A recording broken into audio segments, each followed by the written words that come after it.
gravação. Olá, pessoal. Voltamos novamente para falar sobre dosimetria da pena no bloco anterior, que acabou dando uma alongada um pouquinho aí. Eu achava que não ia tanto, mas eu acabei me empolgando para falar sobre uma matéria tão interessante para nós aí, até porque é muito cobrada de vocês na prova da OAB, tá? Então, no bloco passado, de forma um pouquinho alongada, eu já pedindo desculpa para vocês, nós falamos sobre a primeira etapa de fixação da dosimetria da pena, que é encontrar a nossa pena base, como é que a gente encontra a chamada pena base e quanto vale cada uma das circunstâncias judiciais, mais ou menos como um critério norteador, né? Aí eu disse para vocês, como o código adotou o critério trifásico, a fase seguinte, a segunda fase, é de encontrar a chamada pena provisória. Como é que eu encontro essa chamada pena provisória? Eu analiso as circunstâncias agravantes e atenuantes. Regra geral, elas estão no Código Penal, artigo 61 e 62 as agravantes, 65 e 66 as atenuantes. Eu tenho atenuante e agravante fora do Código Penal? Sim, eu tenho, por exemplo, nos crimes ambientais, para crimes específicos lá dos crimes ambientais. Eu tenho para crimes de trânsito, para os crimes de trânsito, né? Aí demanda do nosso estudante um pouquinho de conhecimento sobre leis penais especiais para ele não ser pego de surpresa. Mas, regra geral, o que a OAB e a FGV gosta de cobrar são as agravantes e atenuantes que estão lá no Código Penal. 61, 62 agravantes, 65 e 66 as circunstâncias atenuantes. Como é que acontece isso, né? Como é que o juiz faz nesse momento, Marcelo? Bom, ele já tem a pena base fixada na fase anterior, aí sobre essa pena base fixada na fase anterior, ele vai fazer incidir as agravantes e as atenuantes. Daí você vai falar assim, tá, então, por exemplo, ele abre lá e ele encontra lá uma atenuante, a menoridade ou a confissão. Beleza, e aí o que ele faz com essa pena? Bom, assim como na fase anterior, ele vai dar um valor, ele vai dar um peso para cada uma dessas circunstâncias agravantes e atenuantes. E qual é esse peso? A lei não diz. Novamente, a lei diz que está ao prudente arbítrio do juiz. Tá? Porém, assim como a lei não diz, eu não posso, nesse momento, atenuar a pena aquém do mínimo legal e nem agravar acima do máximo legal. Eu ainda estou preso nos limites mínimos e máximos da pena. Onde é que está isso? Que o juiz está preso nesses limites mínimos e máximos da pena? Súmula 231 do STJ. Anota aí, súmula 231 do STJ e recentemente em recurso repetitivo, tema 158, o STJ reafirmou a validade da súmula 231 que impede que o juiz nessa fase de pena provisória fixe uma pena aquém do mínimo e acima do máximo também. Então ele está preso ao mínimo e máximo. Beleza, mas você ainda me falou quanto vale cada uma das circunstâncias agravantes e atenuantes que a gente encontrar aqui na dosimetria da pena, Marcelo? Prudente arbítrio do juiz, a jurisprudência tem utilizado um sexto. Então, se a gente pegar lá, por exemplo, tá? Volta lá no nosso rascunho que a gente tinha feito, tá? Então, imagina que a pena base na fase anterior, tá? A pena base ficou em 1 ano e 6 meses. Aí tem lá uma agravante da reincidência. Quanto que eu vou agravar? Um sexto. Um sexto sobre a pena base. Ok? Ah, e se ele tem mais de uma reincidência? Ele tem 3, 4 reincidências, por exemplo, que são circunstâncias agravantes. Bom, aí ao invés de usar um sexto, você pode usar aqui um quinto, ou você pode usar um quarto. Perceba que o um sexto aqui é um critério de baliza, norteador. Não necessariamente você sempre vai utilizar ele. Depende muito do teu caso concreto, né? Mas é assim que se faz, um sexto para cada uma dessas circunstâncias agravantes ou atenuantes aí do 61, 62, 64 e, perdão, 65 e 66. Beleza. Bom, já entendi como é que eu faço. Aí agora vamos começar a levantar alguns problemas interessantes que a FGV gosta de cobrar de você e, portanto, você precisa saber para não errar na tua prova, seja a primeira fase, seja a segunda fase. A primeira coisa que é importante que você saiba, e a FGV quer que você saiba isso, é o conceito do que é reincidência. Aquilo que é reincidência e aquilo que não é reincidência. Está lá no 63 do Código Penal, aquilo que é reincidência e aquilo que não é reincidência. Quais condenações anteriores geram reincidência e quais não, ok? E eu preciso lembrar também do período depurador do 64, inciso 1 do Código Penal. Passados 5 anos da data do cumprimento da pena, aquela condenação anterior não gera mais reincidência por conta do período depurador, mas pode ser utilizada como maus antecedentes. Lembra quando a gente falou de maus antecedentes na fase anterior da primeira? São todas aquelas condenações já transitadas e julgadas, mas que não geram reincidência. Por exemplo, essa que já passou o período depurador. Então, essa não vai gerar reincidência, pode ser utilizada como maus antecedentes. Maus antecedentes, reincidência. Como é que eu comprovo nos autos isso aí? Pode ser por prova testemunhal, por exemplo? Não, não pode ser por prova testemunhal. A comprovação dos maus antecedentes ou da reincidência exige documento idôneo. Súmula 636 do STJ. O que é um documento idôneo? Folha de antecedentes criminais ou certidão de antecedentes criminais para comprovar a reincidência. Fora disso, não posso reconhecer reincidência. Se não tem documento, não posso reconhecer a reincidência. E aí a FGV vai colocar lá para você que foi reconhecido a reincidência por meio de prova testemunhal, por exemplo. Foi reconhecido sem qualquer documento idôneo nos autos. Opa, súmula 636 do STJ tem que tirar essa reincidência. Outra situação, problema que você vai me perguntar, você vai falar assim, Marcelo, beleza, se eu tenho uma agravante, por exemplo, eu posso agravar de 1/6. Se eu tiver 2 ou 3 agravantes, eu posso colocar um pouquinho mais, como você falou, 1/5, 1/4, né? Porque eu tenho mais de uma circunstância agravante. E se, o aluno gosta do e se, né? E se eu tenho circunstâncias conflitantes? Eu tenho agravantes e atenuantes. Eu tenho, por exemplo, um réu que é reincidente, mas confessou espontaneamente o delito. Um réu que é reincidente, porém ele é menor de 21 anos na época, ele era menor de 21 anos na época do crime. Então eu tenho uma agravante e atenuante. O que eu faço?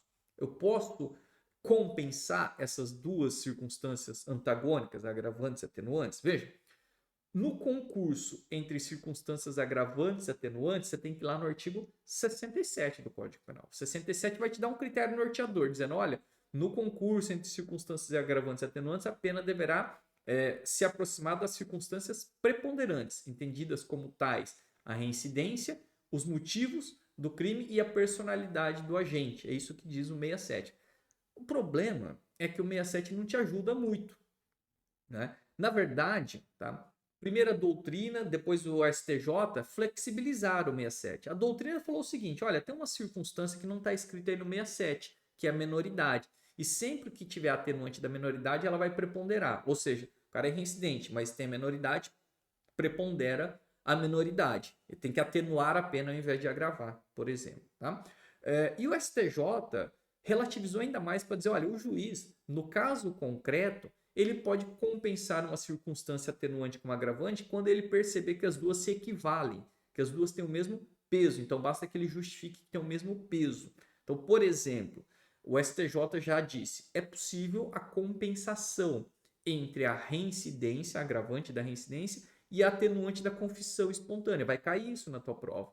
Que o réu confessou espontaneamente o delito e é reincidente. O que você tem que pedir? Olha, nessa segunda fase, juiz, você não vai agravar e nem atenuar, porque as duas circunstâncias elas se equivalem. Então você não vai fazer nada, você vai manter a pena do jeito que está na fase anterior. Isso você vai pedir tanto nos memoriais ou isso você vai pedir na apelação, por exemplo, se o juiz ele não fez essa compensação, tá?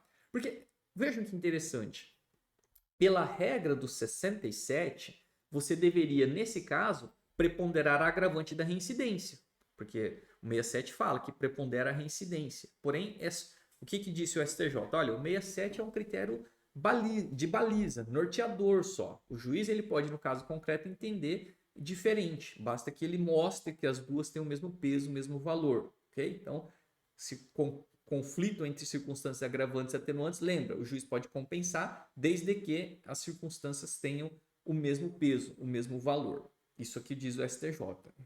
Uma coisa também que a prova da OAB, a FGV adora pedir é, Marcelo, o juiz ele pode pegar uma mesma condenação pretérita que o agente tem, usar como maus antecedentes e depois usar essa mesma condenação como reincidência?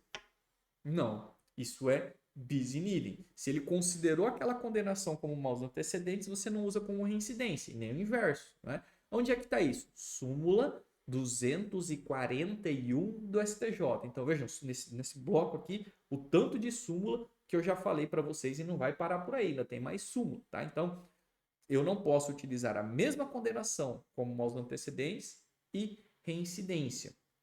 Quer dizer, a contrário senso da súmula 241 do STJ, se o indivíduo tem 3 condenações, Marcelo, eu posso utilizar, desde que todas tenham transitado em julgado, é evidente, eu posso utilizar algumas como maus antecedentes e outras como reincidência? Aí pode, porque são condenações distintas, mas o teu problema da OAB vai dizer o seguinte, que foi utilizada a mesma condenação, como maus antecedentes e como reincidência. Você vai falar, não pode, bis in idem, súmula 241 do STJ, tá bom? E já pode começar a pensar onde é que vai ser teu escritório de advogado, porque certamente que você vai passar. Se você gravou isso aqui, se você lembrou da súmula 241, você lembra de qualquer outra coisa depois também, tá?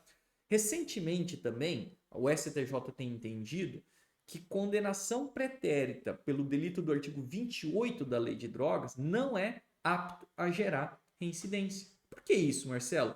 Porque lembra do conceito de reincidência no 63? Uma condenação anterior por contravenção penal não gera reincidência na análise de um crime posterior.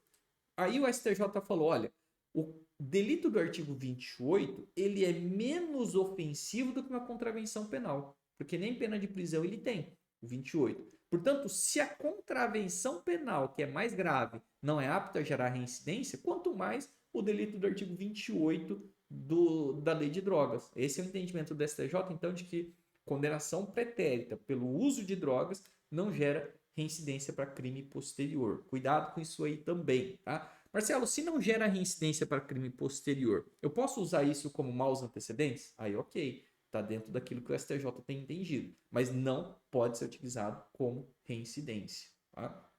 Uma outra historinha que é cobrado muitas vezes de vocês. Marcelo, o réu ele confessou o delito, mas ele alegou uma excludente de ilicitude ou de culpabilidade. Tá? Isso é o que a gente chama de confissão qualificada. A confissão simples é aquela que o indivíduo chega e admite a prática do crime e fala, fui eu, ponto, eu preciso ser condenado. A qualificada é aquela que ele fala, fui eu, mas... Aí ele traz uma justificativa para tentar se isentar da responsabilidade penal. Óbvio, se você está fazendo a dosimetria da pena, você não acolheu essa justificativa. Por isso que você está dosando a pena dele. E aí, parte da doutrina dizia, olha, a confissão qualificada não gera a atenuante da confissão espontânea, porque ela foi qualificada, não foi uma confissão simples. O STJ editou a súmula 545 do STJ e disse, não, toda vez que o réu confessar o delito, o juiz deve atenuar a pena, deve levar em consideração a atenuante da confissão espontânea. Toda vez que o juiz utilizar a confissão espontânea, ele tem que atenuar a pena por conta da confissão. Óbvio, se é uma confissão simples, ele atenua mais. Se é uma confissão qualificada, ele atenua menos, mas ele atenua também, porque o fundamento da confissão é o fato de ele ter se arrependido e também por ele, ao confessar, dá mais segurança ao juiz de que ele está acertando. Ele contribui com o esclarecimento do fato. Então, veja, mesmo na confissão qualificada, tem parcialmente uma contribuição que o juiz tem sim que levar em consideração.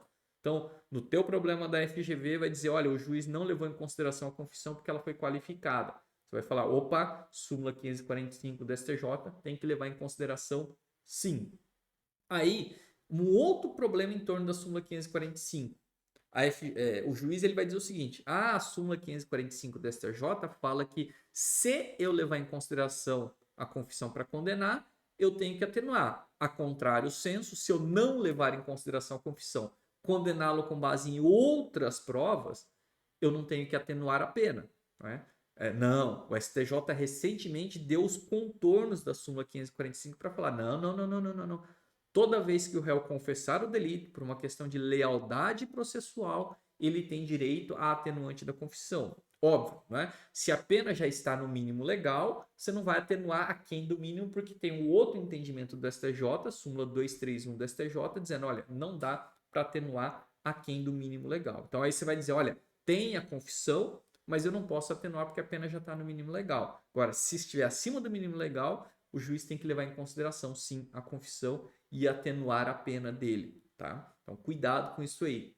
Óbvio. E se tiver diante daquela situação de agravante e atenuante, que eu tenho a confissão, mas eu tenho também uma agravante, aí o juiz compensa uma com a outra. É isso que a FGV vai pedir para você fazer, que você peça a compensação. Ou até que, mais do que isso, você peça para preponderar a confissão, dizendo que ela foi muito importante, etc., justificando que então, ao invés de compensar, tem que atenuar a pena, porque prepondera atenuante no caso concreto, tá? Então, esses são os grandes problemas que a FGV gosta de pedir em torno dessa fase de dosimetria da pena. Quer ver? Deixa novamente eu lançar aqui para a gente fixar bem essa ideia. Fazendo já como se fosse uma revisão. Então, olha lá. Então, nesse momento de pena provisória, eu vou analisar agravantes e atenuantes que estão lá no artigo 61, 62, 65 e 66 do Código Penal. Normalmente no Código Penal, não é? E quais são os problemas mais comuns aqui para a gente recapitular? O conceito de reincidência e o período depurador, lembrar desses itens. A prova da reincidência, documento idôneo, súmula 636, não pode ser por prova testemunhal, tá? E o concurso entre agravantes e atenuantes, que o 67 era um critério norteador, mas que depois da doutrina e a jurisprudência esse critério acabou ficando relativizado. O que mais? A impossibilidade de bis in idem, súmula 241 do STJ, não posso utilizar a mesma condenação como aos antecedentes e depois como reincidência. O uso de droga não gera reincidência, o uso de droga pretérito, condenação anterior por uso de droga não gera reincidência, pelos motivos que eu já expliquei, e a confissão qualificada, ela gera sim a atenuante, súmula 545 do STJ. E aí lembrar ao final da súmula 231, que impede que o juiz, nesse momento, fixe a pena aquém do mínimo ou acima do máximo. Então pode cair, por exemplo, para você como se fosse uma consultoria, né? Vai cair lá que a família do réu te procurou para você falar se o juiz poderia, nesse momento, fixar a pena aquém do mínimo na fase de agravantes e atenuantes. Não. Súmula 231 do STJ vai acertar a questão 1.25, vai ser o suficiente para você tirar 6, passar e comemorar e virar advogado, tá? Então, fica aí com a gente já está encerrando esse bloco aqui, mas a gente ainda tem coisas para falar sobre dosimetria da pena. Eu espero que, estou tentando ser o mais didático possível aqui, para que vocês tenham as informações mais importantes para a tua prova na hora de fazê-la, tanto a primeira fase como a segunda fase da prova da OAB, tá bom? Não desanimem, como eu disse no bloco anterior, moçada, toda vez que a gente faz um plano, toda vez que a gente vai tentar conquistar um sonho, é comum que aconteçam coisas na tua vida que de alguma maneira possam te tirar do foco, possam te tirar daquele planejamento que você fez. Aí é o momento de você ter sabedoria, tá? Orar a Deus, ter sabedoria para falar o seguinte: olha, quais são os problemas que merecem a minha pronta intervenção ou quais são os problemas que eu posso resolver ou postergar a solução para depois do meu planejamento, para depois da minha prova da OAB, por exemplo, né? E eu preciso ter essa sabedoria, porque nem todo problema na nossa vida reclama uma pronta intervenção. Às vezes, a solução do teu problema é exatamente o tempo. O próprio tempo, o transcurso do tempo é o suficiente para que o seu problema se dissolva, se solucione ou para que ele se torne mais fácil de solucionar daqui a um tempo. Mas para isso, eu preciso pedir a Deus sabedoria. Sabedoria para saber quais são os problemas que exigem a minha pronta intervenção e aqueles que podem ser postergados para depois, por exemplo, da minha prova, para depois da minha programação daquilo que eu fiz para conquistar o meu sonho, tá bom? Que vocês tenham, portanto, nesse momento, sabedoria, conta com a gente aí. Até mais, pessoal.